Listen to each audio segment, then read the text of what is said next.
thanks everyone for coming. So this talk is designed to be accessible to everyone, even if you're not familiar with zero knowledge. There are some of you in the room who are very familiar with zero knowledge. I hope it won't be too boring. And of course, one of the best ways to make sure it won't be is, ask questions anytime. That goes for everyone, of course. This is a talk I gave one of the invited talks at Eurocrypt last year, and it's really going to cover the different models for zero knowledge and how they've adapted in recent years. And a lot of this, as I'll kind of claim, has been driven by the applications that we've been seeing for zero knowledge and the kind of, constraints in which we want to use zero knowledge proofs. And so there's really this nice cycle of like finding new applications, using those to inform new models, coming up with like really practical zero knowledge proofs for these applications, and then sort of attracting attention for other applications. So I'm going to talk a lot about modeling and kind of like use cases. I'm not going to talk so much about the details. There's lots of other places to find out about kind of how we build zero knowledge proofs. I'm sure those of you who stay around longer in the summer, like for example, when Justin comes, we'll also have the opportunity here to learn a lot more about that as well. So just to kind of cover the definitions of zero knowledge, again, for those of us who might not be familiar with them. So basically in a zero knowledge proof, we have a prover, this parrot here, and they want to convince some verifier, this vulture, that basically there exists a witness, W, corresponding to some instance of a language. So basically they want to convince the verifier that some statement is true, namely the statement that this instance is in the language. And they want to do this basically without any interaction in a non-interactive zero knowledge proof. And they want to do this really, this is kind of what zero knowledge means, without revealing any information about the witness that they hold. Okay, so the kind of setup is here. The prover basically has the instance and a witness. They produce a proof. They send that over to the verifier. The verifier takes in just the instance, not the witness, and the proof. And on the basis of this proof, they either decide that, yes, this instance really is in the language, or they say, actually, I'm not convinced. Okay? So the two kind of intuitive properties that we want zero knowledge proofs to satisfy are we want them to be sound, meaning it should be hard for the prover to convince the verifier if this statement isn't true, if this instance isn't in the language. And then we also have zero knowledge, which is kind of what I said intuitively, that the verifier shouldn't learn anything about the witness. So in particular, the only information that they should learn is that, yes, the statement was true, the instance is in the language. Okay, so this is like very, lots of us are very formal, but this is kind of very formal, very abstract. So I thought I would use my favorite example of a zero knowledge proof, which is, where's Waldo? So, okay, some of you are nodding, that's already great. At Eurocrypt, I spent like 3 awkward minutes trying to explain where's Waldo to people. That's me. But yeah, so where's Waldo? You are trying to find Waldo or Wally or whatever you say in your country of origin. And so the idea is that, finding Waldo is hard, and but the prover has already found Waldo, and they now want to convince the verifier that they know where Waldo is. So how do they do this? So basically, the idea is that there's this page in this book, and it has some dimension, m by n. And what the verifier is going to do is, out of some opaque material, cardboard or whatever, they're going to cut out a rectangle that is basically twice as big in each dimension as the page, right? So it's 2m by 2n. And now what they do is they kind of put this big piece of cardboard, on whatever. They hang it up in a room. And this is kind of all the verifier can see, right, is this big piece of cardboard. And now what the prover does is they kind of go behind the big piece of cardboard with the book or with the page, and the verifier can check that they don't have anything else on them. And then they sort of cut out this like little window in the middle of the piece of cardboard. And the verifier can go up and inspect this, and they can see that this is Waldo, right? And so there's really absolutely no way for the prover to cheat here, right? Either the verifier sees that Waldo is in the window, or they don't, right? And then the prover had to know where Waldo was to hold this up, or it's not Waldo and this is not convincing. And then in terms of zero knowledge, the idea is that because of the dimensions of this piece of cardboard, you know, maybe the prover was holding up the page here, maybe they were holding it up here. It really could be anywhere behind this, right? We wouldn't see it kind of hanging out over the edge. We just don't see the page at all. We don't see the book. And so we don't know its position at all behind this large piece of cardboard. Okay, so let me get into these definitions in just a little more depth in terms of like what they actually look like cryptographically, right? So hopefully the intuition is now quite clear. But in terms of actually modeling them formally, you know, with like games and stuff like that, it's not actually really clear. Like, you know, for example, what does it mean to say that, oh, the verifier doesn't learn anything? They don't learn any information about your witness. So what this means, right? So first things first, before we can define anything, basically we need all non-interactive zero-knowledge proofs need to have an extra thing that I didn't include in the original interaction, which is something called a common reference string, or a CRS for short. So we know that this needs to exist. We can't do non-interactive zero knowledge without it. But you know, there's a lot of different options for kind of what this string looks like and what structure it has. So this is very important. This is going to be very important later in the talk, I should say, when I get into kind of like the modern advances in zero knowledge. So this reference string can be completely random. In which case we call the setup for this zero knowledge proof trustless, meaning we don't need anyone to generate it or anything. We can just, you know, pick random numbers. Or it needs to have some kind of structure. And if it needs to have some kind of structure, then we call this a trusted setup. So again, we'll see these terms later on. And then also this common reference string can be specific to a given relation. So it can be used, you know, only to prove things for a specific language, or it can be universal, meaning you can reuse this common reference string for many different types of circuits, for many different things that you might want to prove. Okay, but basically we need this common reference string to sort of come from somewhere, and we need the prover and the verifier to both have access to it. Okay, so then the way we define zero knowledge is we say that now the verifier here is the adversary. And the goal of this adversarial verifier is, of course, to learn information about the prover's witness. So what we do is we say, okay, you can have your interaction with the prover. That's one thing that can be happening. The other thing that can happen is that we can actually replace the prover with a simulator. And this simulator is actually not going to know the witness at all. They're going to run some kind of simulation algorithm that takes in the reference string and only the instance. They don't know the witness.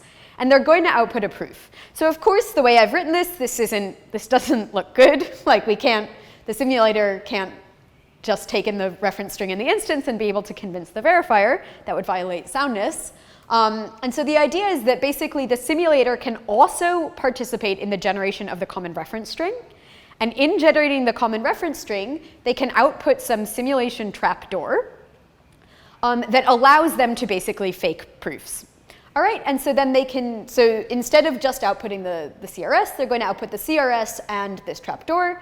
And then they're going to keep that trapdoor around for themselves when they go to simulate proofs. Okay, so we sort of have now these two different interactions. One with an honest prover who knows the witness. One with a simulator who doesn't know the witness at all, but knows some sort of like universal trapdoor. And we basically say that zero knowledge holds if this verifier can't tell which of these interactions is happening, whether it's interacting with the honest prover or with this simulator who, again, does not know the witness in any way. So yeah, that's zero knowledge. And then we say that we have perfect zero knowledge if, in fact, these distributions are identical, not just computationally indistinguishable. It's been a while since I took a crypto class, but I remember, I think, seeing a definition without a trapdoor that just said that like the verifier can simulate the entire interaction. That's probably for interactive zero knowledge, when you talk about like rewinding and producing a transcript. Is there a relation between these, or they're just different definitions? Like if you have a Sigma protocol, you can transform it into a non-interactive zero knowledge proof using the Fiat-Shamir heuristic, right? So a Sigma protocol is basically the prover sends a message, the verifier sends back a fully random challenge, and then the prover responds with like the third message of the protocol. And so the idea is that you can collapse this by just replacing the fully random challenge with a hash of the first message. And if we're in the random oracle model, this is as good as having the verifier pick the random challenge themselves. The way you would prove security for that kind of protocol is you would still prove it using the interactive style definitions. You would still talk about like rewinding and issuing 2 different challenges or something like that. And then you would just like let Fiat Shamir take care of the rest. The way I've defined sort of, the definition I've given here is really soundness, right? I say there exists some witness for this statement. Often what we want to show is a little stronger. We want to show not only that there exists some witness, but that actually I know this witness, right? So when we start thinking about like how zero knowledge gets used, especially in cryptocurrencies and blockchains and stuff, it's often not really useful to say, oh yeah, like, someone out there might know the witness, or it just exists, in a mathematical sense. It's really important to say that actually I know it, right? So for example, going back to the kind of where's Waldo example, it wouldn't really be very interesting for the prover to say, Waldo, no, I'm English now. So embarrassing. Waldo is on the page. I'm embarrassed. So yeah, to say, oh, Waldo is somewhere on the page, so there is some configuration of the page, such that if you hold it up, you'll see Waldo. It's more like, no, I want to know that you found Waldo and that you know where it is. So this is a kind of stronger definition that we can call a proof of knowledge, or really it's, again, the way we capture this formally is not necessarily super intuitive, but it's this idea that we can extract the witness from any verifying proof. So now the idea is that the prover is the one who's adversarial. They're trying to convince the verifier of something that is not true, And so again, we kind of do a similar thing. We can say that we're going to replace the verifier with this emu extractor. And we're going to say that basically what the emu can do is they can run this extract algorithm that takes in the instance and any verifying proof, and from that can output a witness for the instance, right? Can output a witness such that X and W are in the relation. So again, this is like way too sketchy. You can't run this algorithm as I've stated it, because this would completely violate zero knowledge if anyone could do this. So again, we're going to just do the exact same kind of thing, but on the other side, we're going to say that, hey, how about we have the extractor, generate the CRS in some special way, so that instead of just generating the CRS, they also output an extraction trapdoor. And then we're going to require that extraction trapdoor to be able to extract witnesses. And so then we can say that extractability holds if there exists a polynomial time extractor that can do this. And then we say that this is a proof of knowledge if this can be done for all provers, computationally unbounded. And that this is an argument of knowledge if this works for all polynomial time provers. So again, it's not always basically this is the best we've come up with for saying that, a Turing machine knows something, is being able to extract it. So again, not always the most intuitive, but hopefully not too shocking either. So let's talk about constructions. And in particular, I want to focus on one particular aspect of zero knowledge. So on the left, we kind of have the assumptions that they're based on. So we've got discrete log, pairings, collision-resistant hash functions. This little symbol means that it's plausibly post-quantum secure.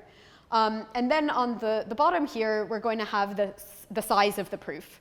And this is linear or whatever in the size of the witness. Okay, so we see that a lot of so there's sort of a feasibility result that sort of says, oh, we can get the size of the proof to be polylog in the size of the witness. But by and large, for the first sort of 3 decades of research into zero knowledge, we were really sort of not stuck, but we were really in this column in terms of having the size of the proof be linear in the size of the witness. And yeah, that's basically where all of the constructions were. And then there was this kind of breakthrough result in 2009 by a former colleague of mine, Jens Groth. And he showed that you could actually have the size of the proof be sublinear in the size of the witness. So this is what we now call a succinct non-interactive argument of knowledge, which you may know by its very trendy name, a SNARK. So just to show you the distinction there, a SNARG is also a thing, and that's when you don't have extractability, you just have soundness. And then the knowledge part is when you can, you're guaranteed extraction. I guess also SNARK sounds better than SNARK. Okay, so that's sort of where I'm going to leave things for now with the development of zero knowledge. And then the other sort of thing I want to talk about that was happening at roughly the same time, I guess, as Jens' work, was the kind of development of blockchains. So I'm just going to go through this fairly quickly, I guess. I'm assuming a lot of people here are familiar with this. So a blockchain is basically just an ordered collection of transactions. So each block is basically just a list of transactions, sort of in a committed form. And the way things work today, at least like in an L1, is that all transactions in the chain basically get captured by all peers in the network, which we can consider to be the full nodes. And then they all get sort of replayed to ensure that they all agree on the current state of the blockchain, right? So we sort of all play through the transactions, in order, and in that way we can agree, in a simple, let's say Bitcoin or something in terms of just like transfer of coins. We can all sort of replay the transactions, and then that way we can all agree on, who has coins at this given point in time. So let me sort of give basically the simplest sort of thing we could be trying to maintain, the simplest state, which is really just balances, who has how much money at a given point in time. So let's imagine that we have, our 4 birds, and they're all going to have registered addresses in the system.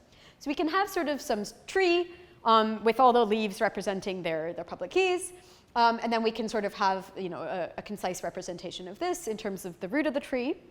And then we can have another tree representing the balances associated with each of these addresses or keys, right? And so we're going to want to maintain the leaves in the kind of same order. And so the idea is that, transactions are just going to be very simple transfers. So we're going to have the index of the sender, the index of the recipient, the amount being sent, and then a sort of signature on all of this to make sure that, people can't spend each other's money. And we're going to say that this transaction is valid if the sender has enough money, meaning when we go and we look in this balance tree at their index, the amount that's stored there is strictly, not strictly, is greater than or equal to the amount they're trying to send. And that the signature in this transaction verifies, meaning under the public key that we obtain from the address tree, the signature on the rest of the transaction data verifies. And then, so that's sort of making sure that transactions are good.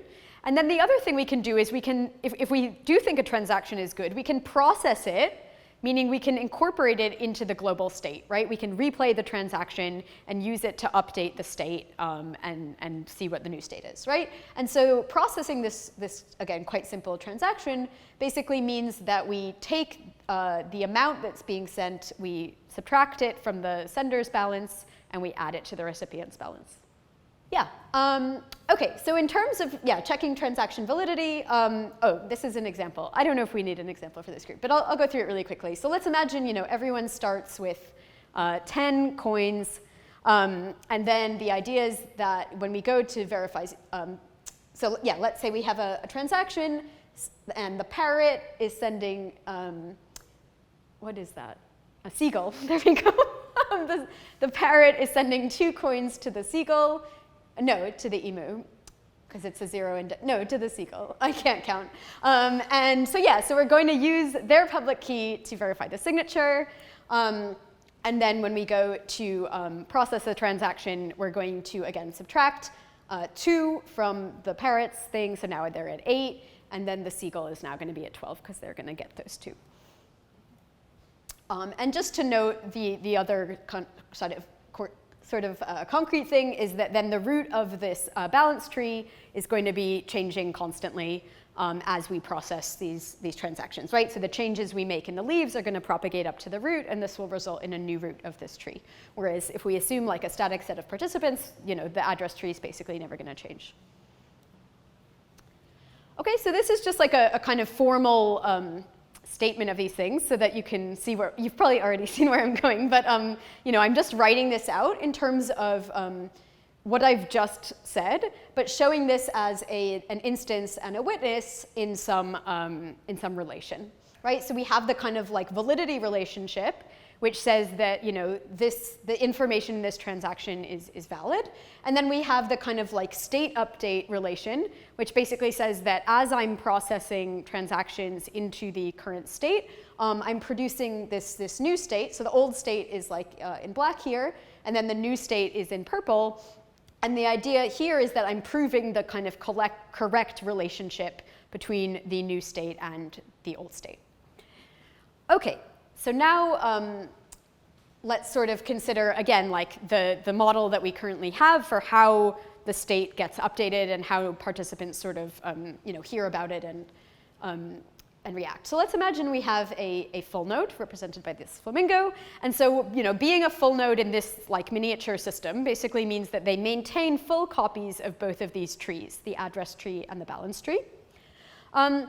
And now the idea is we have participants and they're sort of broadcasting their transactions out into the network.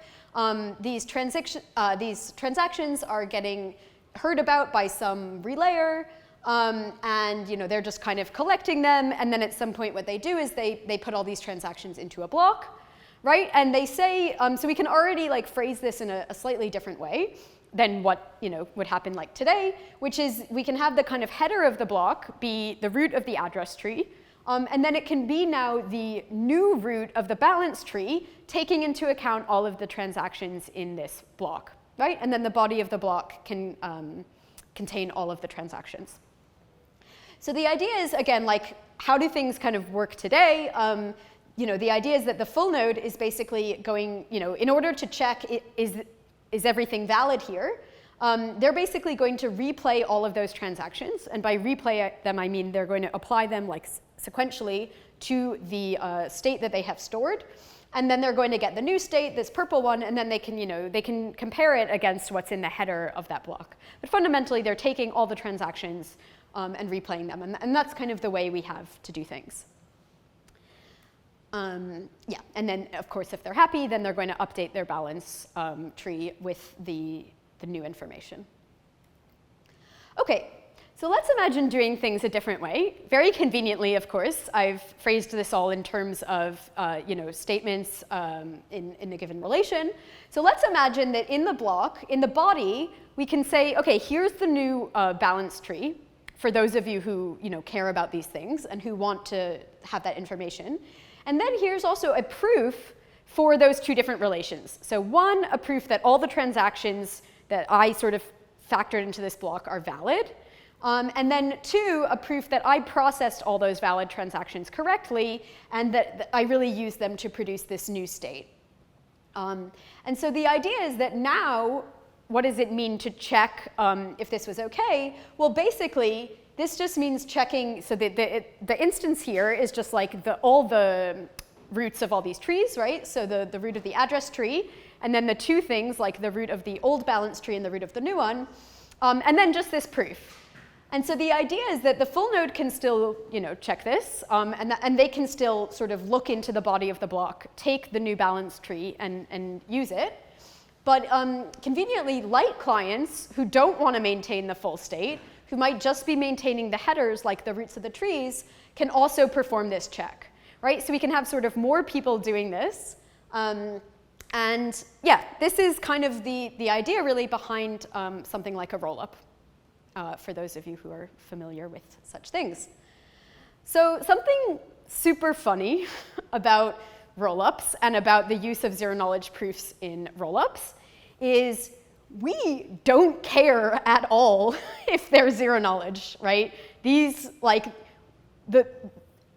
we don't care. If the proof were as large as the witness, meaning the list of transactions, then this would not help us in any way. We would not be interested in this at all. So we actually don't care that these are zero-knowledge proofs. The only property that we're interested in here is succinctness, right? So there's no point in using general zero-knowledge proofs. There's only a point in doing this if we're using things like SNARKs. This is like a ZK rollup, and it's funny because the ZK is like totally unnecessary, but there are other sort of types of rollups where we do care about having zero knowledge, like maybe each individual transaction, you prove something about it even to the relay server. But anyway, so this is kind of, again, really funny, especially since this industry has been like very excited about zero knowledge proofs and very excited about adopting them. But maybe it's not surprising that this graph I showed of kind of the constructions we have, a lot of the work over the past like decade plus has really like been on shifting this very far to the right? So again, this like feasibility result in 2009 said that the size of the proof could be sublinear in the size of the witness. A lot of the work it has been on making the size of the proof constant in the size of the witness. So for example, the state of the art today, this is again Jens, a construction by Jens. The proof has 3 group elements and it requires 3 pairings to verify. And that's true literally no matter what the size of the witness is. So that's crazy, right? Like that we can do that. So let me sort of say there are obviously downsides, right? It's not like we can just do whatever we want whenever we want. So one of the big issues of SNARKs in particular, so the term SNARK I guess is very complicated. It means different things to different people. So if I say SNARK without anything in front, you can probably assume I'm talking about a constant size SNARK, meaning where the size of the proof is constant. So one of the big things that people have like been chipping away at quite steadily over the past really like 3 years is focusing on this question of prover runtime. So for a lot of the constructions we have, the runtime of the prover is n log n, and also like big constants. It's not just like an asymptotic thing. There's been a lot of really cool papers recently focusing on having the size of the prover be linear rather than n log n. And the only thing I'll say about that, an area I think is cool, it is that area, but also I'll just mention, so a lot of the complexity of these like circuits for SNARKs revolves around hash functions. So like encoding SHA-256 inside a circuit requires a huge amount of constraints. So I just want to very briefly mention like a really, I think, interesting line of work looking at coming up with like SNARK or Stark-friendly hash functions. For example, even something like Petersen, which is like an algebraic hash function, is much friendlier in terms of the number of constraints it requires, which I've kind of highlighted here. So this is using Socrates to basically say how many constraints do we require just to prove knowledge of a hash preimage, basically. So we can see it's like an order of magnitude for Petersen as compared to SHA-256. The downside of Petersen is it's kind of like slow to compute outside of the circuit. And so there's like recent works like Poseidon, for example, that kind of tried to get the best of both worlds and in fact get better than Petersen in terms of the number of constraints. That's just like a very brief aside, if that's something people are interested in exploring further. So the current constructions that we have, by and large, for constant size, all the constructions that we have for constant size SNARKs require what's called a structured reference string. And so again, going back to this idea of the common reference string, I said it could be either random or it could be structured. And having a structured reference string basically means sort of relying on these trusted third parties in some way. So let me sort of get into that a bit more. So there's really sort of 4 ways that we can consider of how to generate a reference string. These are shown here. We can have a sort of completely trusted approach, a subverted approach, a transparent approach, or a kind of general multi-party computation. So let's first look at this idea of the trusted setup. So let's imagine that we just have one party generate this structured reference string on their own. So why does this mean that we have to trust that party? It's not necessarily obvious. And in fact, it's not like a universal fact. Like you could imagine having systems where one party could generate it, but not necessarily know the trapdoor. But I said a lot of the focus we have is on perfect zero knowledge.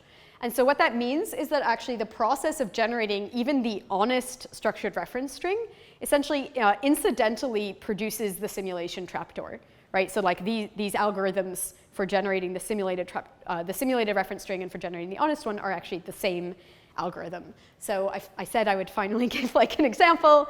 So for example, if we just have a really simple structured reference string, which just consists of these kind of like monomials in alpha in the exponents, we have like g to the alpha, g to the alpha squared, g to the alpha to the q, then the idea is that the simulation trapdoor here is just alpha, and that basically there's no way to like generate this reference string without knowing alpha yourself.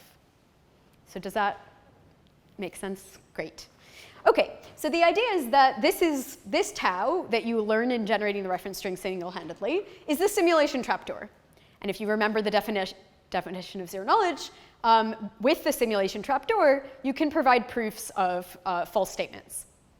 So for example, something like Zcash, if we allowed one single party to generate the reference string, then that one single party could spend coins that they don't have, right? Because they could provide convincing proofs of, I'm sending money that I have put into the shielded pool, but that would be a lie, but they could do it anyway because they could simulate those kinds of proofs.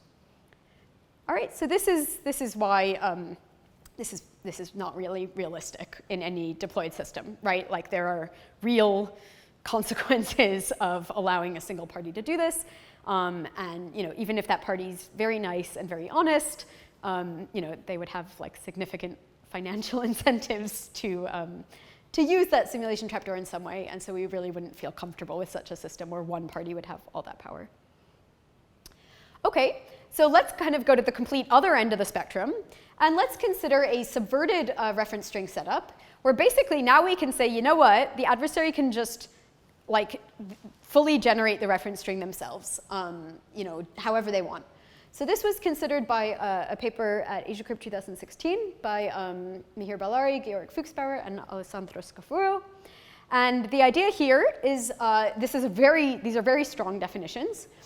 Basically, so if we define subversion soundness, then we want to say that even if the prover fully subverted the reference string, meaning they fully know the trapdoor, it should still be hard for them to prove false statements. All right, and then on the other side, we can talk about subversion zero knowledge, which says that even if the verifier, the adversarial verifier, fully subverted the setup process, meaning they fully know the trapdoor, that they still can't break zero knowledge. They still can't tell if they're interacting with the prover or with the simulator. So again, these are very, very strong definitions. And so maybe it should come as not a big surprise that one of the main results in this paper is a big impossibility result, which basically says that you cannot achieve subversion soundness and regular zero knowledge at the same time. So for those of you who are interested, they do have some positive results. For example, they show that you can achieve subversion soundness and subversion witness indistinguishability at the same time, which is like a weaker notion of zero knowledge. And they show that you can achieve subversion zero knowledge at the same time as regular soundness. But to be honest, the one we're really interested in is the first one. And so we just know that we can't do it. So that's unrealistic as well. So transparent setup basically says that you just generate a uniformly random string. And this is kind of the idea of a SNARK. That's what the T sort of stands for. So I'm not going to say much about this. There's people in this room who are much more expert in SNARKs than me. Justin is probably going to come and tell you all sorts of exciting things about SNARKs. The thing I will say is there is a trade-off, right? So in general, you can't get constant size proofs. There are polylog in the size of the witness. But on the other hand, you do get this really nice property that you don't have to trust anyone for the setup. So yeah, that's really all I'll say there. Yeah. Right, so in the transparent setup, the reference string is random, and if we have, say, a random oracle, it's a random function that gives us the randomness, or if we say that, I don't know, the digits of pi, I don't know, like behave randomly, then we can actually, that actually then leads to subversion sounds. It just probably is not in the, like it's not in the plain model, it's just in, say, a random oracle model. So like, yeah, there is no subverting the process if the process is just like hash pi. Okay, so the last thing I'll talk about is this last model, which is basically, okay, we can't really let any one person do it, so let's just get a kind of bunch of people together and have them generate the reference string together. All right, so this has been done a lot. So researchers have spent a long time developing optimized, if we just wanted to use like general MPC, this would be slow. MPC is not really designed to scale to that many participants. And so researchers have spent a lot of time developing optimized MPC protocols for this exact problem, right, for generating these structured reference strings.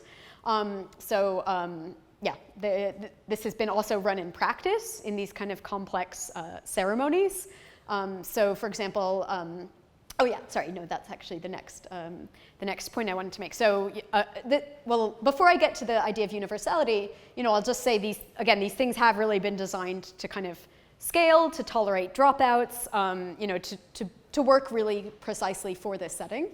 But there is this downside of doing these kind of ceremonies, right? So one is, well, you're still relying on all those people to not collude, right? So if there's a small number of participants, that's kind of why we care about scaling them, I should say, to a large number of participants, right? Because essentially, if all of them collude, then they can take their randomness that they used and piece back together the trapdoor, and then that's too bad. So that's kind of why we really care about having more and more participants, to convince ourselves that it's more and more likely that not all of those participants would get together and collude.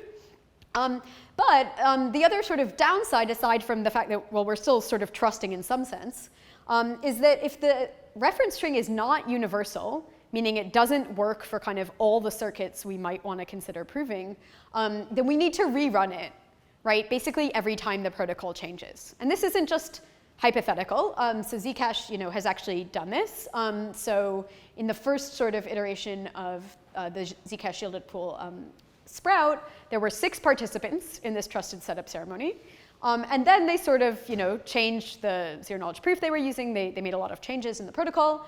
And so for the second ceremony for sapling, they, by that point, had developed much more optimized MPC protocols. So there were a lot more participants. But crucially, it did have to be rerun.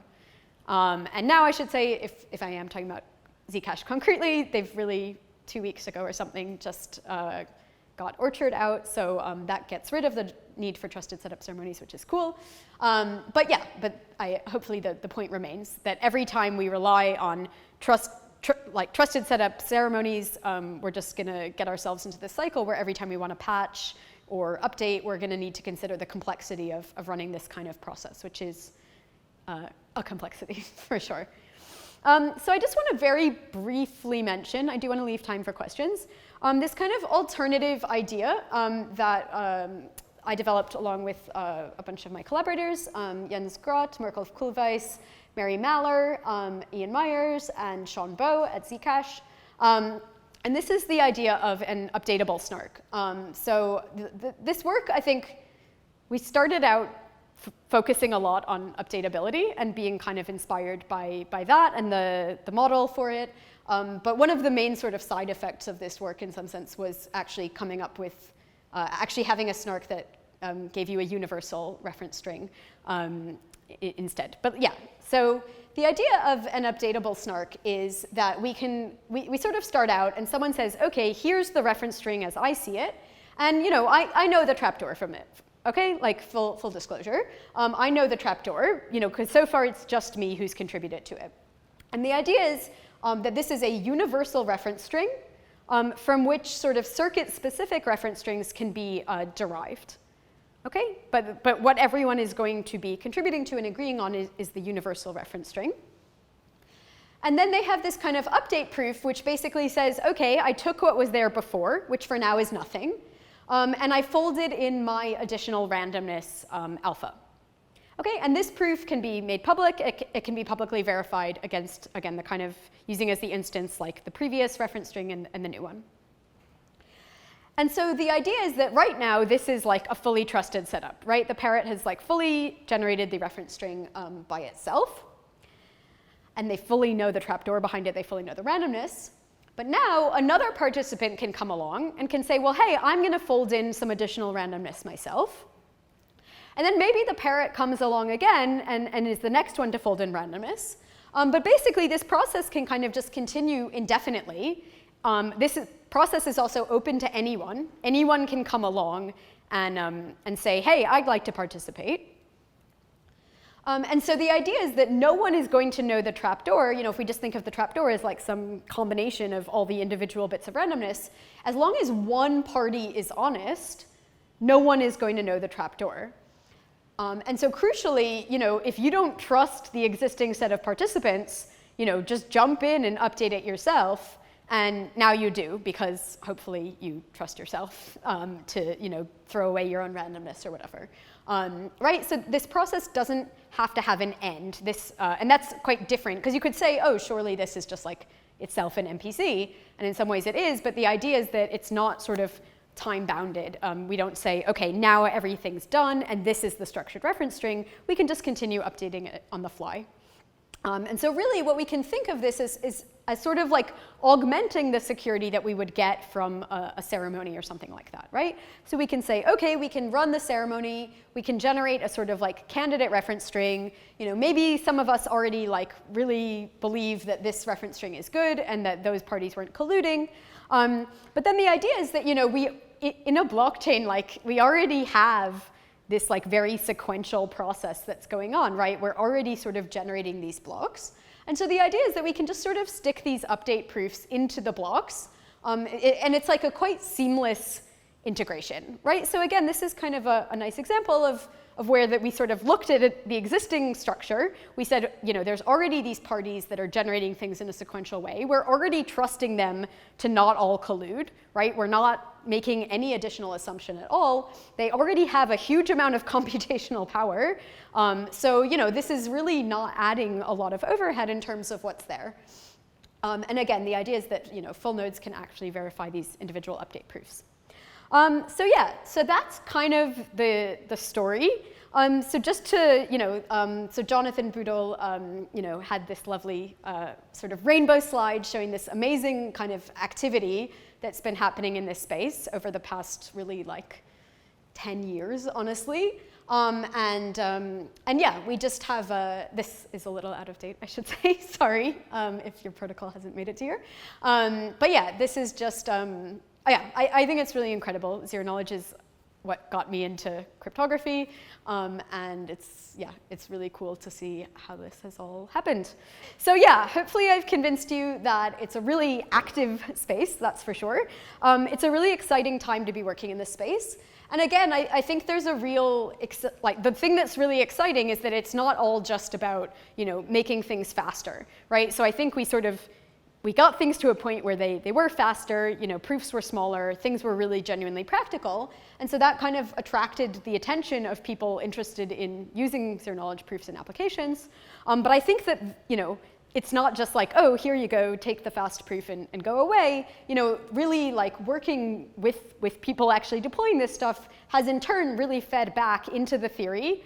Again, not just making things practical by like counting bits and stuff, but also coming up with these new models, coming up with things that sort of work in these models. You know, so the whole idea of universality, for example, you know, I feel has a really natural motivation now, whereas before I felt it wasn't explored quite as much because it wasn't as clear, you know, why it was really important. Whereas now it's like, you know, do you want to have to do this every time you know, patch your software or something? So I think it's not, again, just about making things sort of faster and smaller. It's really about, yeah, considering the constraints that people are working with and coming up with solutions, you know, modeling that. And yeah, it's been really exciting. You know, I think there's a lot of ways to contribute, you know, not just the kind of cryptographic, like coming up with the proofs, but really many other things. And I hope I've convinced you of that a little bit in this talk. And yeah, thanks a lot for listening. Happy to take more questions. Maybe I'll start. So go back to Jonathan Gould's slide. One with all the pictures. Yeah. So one of the I guess in the green row on the very far right, you have examples of designated verifier SNARKs. Yeah. Do you see those? Do you see applications for those? Like, where do you think those are useful? The question was, so for lattices, the only constructions we've seen of constant size SNARKs are of designated verifier SNARKs, which basically means that only a specific entity or something can verify. It's not publicly verifiable. I am not the best person to answer that question. I don't personally know of any. I mean, obviously in something like a public blockchain, it's not necessarily the most natural fit, but I am also not that active in that particular space. I mean, my sense is from at least some of the authors on these papers and then the later work that they've done, I feel like it's almost like, oh, we want to build a constant size SNARK, but we can't quite get there. But if we make it designated verifier, then it becomes feasible. So it's almost just about understanding like the techniques rather than saying, oh yeah, this is necessarily that, like in and of itself, very well motivated. So are things like a lot easier in that case, or is zero knowledge like? It's actually funny. That's a great question. Basically, perfect zero knowledge, it just comes like for free. Essentially, like often the proof of soundness is this like tortured, like many-page proof and like with a really complicated definition and like, in this other, like the algebraic group model, which is like the only place we can like actually prove soundness. And then the proof of zero knowledge is like 3 lines. It's just like, everything's random, it's fine. So yeah, like we almost, there's basically no benefit if you say, oh yeah, I don't care about zero knowledge. It's not like you're just gonna get much better constructions. If you could go back a slide or two where you had the updatable SNARK in the blockchain. Do you imagine like you would actually update in every block of the chain, or what's the cost of like redistributing the SRS to everybody? Yeah, so I would not imagine doing that. You could have it be like every fixed number of blocks or something like that. And then it would just like take longer to kind of believe the like non-collusion property. But yeah, the question of how to get the like SRS is challenging. And I mean, I should say anyway, like for those of you who follow this space more closely, like I don't really think we're going in this direction, right? Because basically people use the techniques in Sonic and stuff to come up with things like Halo, which don't like require any trusted setup. And so that's more the direction things are going rather than like relying on updatability. So that's why I think a lot of the practical details of this haven't been worked out, because people have come up with better things. But yeah, I guess you could imagine having the reference string be stored somewhere, not on chain, because it's big. And then anyone given the update proofs could kind of like work out, could take that base thing and like replay everything and get the new reference string, but yeah. Yeah, I don't know if I actually agree. Plonk uses exactly this model and is very widely used now. And at least from what I've seen, what happens is that someone did a first version of the website, and then new projects, say if they adapt it, then they add some randomness. So it's more of a, like maybe not every block, but certainly every project. I mean, that's what probably I would advise a project if they wanted to use some reference string, then they should take whatever one Aztec is using and add some randomness, and maybe get some third party to add some randomness, and then you can use it. And I think that's a beautiful property. Yeah, so that is something you see a lot, like bootstrapping off of existing ceremonies, basically, exactly like I've put here. But yeah, instead of happening on the blockchain in a regular way. Great. Where will we be in 10 years in terms of SNARKs and zero knowledge? What do you think the world will look like? I have no idea. I mean... Do an answer if we decrease 10 to 5? You could do a descending option. Like how many years you predict? No, I mean, yeah, it's just like, it's all happened so fast. It's been so insane. yeah, I literally can't imagine. Like basically, I think, you know, a lot of the applications I'm interested in, like, I think we got a lot of mileage out of like the original development of SNARKs with like really crazy small proofs and really fast verifier runtime. But I feel like now we're bumping up against applications where, oops, like prover runtime matters a lot too. And that was kind of the part of the talk that I didn't have time to get into, which is like, you know, situations where provers are like run in real time, right? Like as I stand there in front of you, or like they're run on my phone. And you know, with like constant size SNARKs and stuff, this is like very, very, very out of the question. Even if we dial it back, you know, and we use like STARKs and stuff like that, the prover overhead is like very significant. So I kind of hope we find like a nice middle ground, basically, where like each of these things is fine. Yeah, where the prover runtime just doesn't like completely blow up the second we want to make the proof and the verifier runtime like pretty fast. But I mean, we're going in that direction for sure. I hope we just continue in that direction. Because I think right now there are a lot of really cool applications that are attracted to this space because SNARKs are trendy and cool, but like they can't use them at all because the prover runtime is just so large. So the idea is, you know, here, like, so for like private aggregate computations, the idea is that we still really care about verifier. This is actually kind of what I was getting at with like these applications. Like we really care about verifier runtime because this like central aggregate server has to verify all of the individual proofs that it's given. We still really care about the size of the proofs because, you know, if the provers are like on a phone, then this is like, you know, bandwidth costs, like that's like data budget for them. But really, like, prover runtime is a super big constraint. So there's kind of been, yeah, these just very cool papers, like Prio is the best example. And the idea here is we can get the prover to be a lot faster if we just change the model for how things are verified.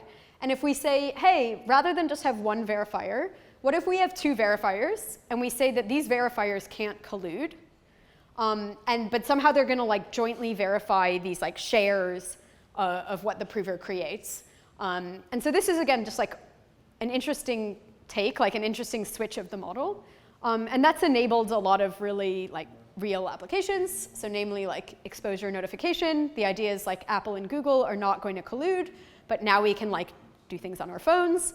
And then in general, like ISRG, which is like the nonprofit behind the Let's Encrypt Certificate Authority, will basically like run this as a service. So they'll be like, I won't collude with you, I'll be the other server for whatever you want to do if you just like pay me to do that. So that's kind of the summary of that part of the talk. But yeah, just another way that changing the model allows for like really dramatically different constructions, not just like optimizing what we currently have, but just like coming up with something completely different.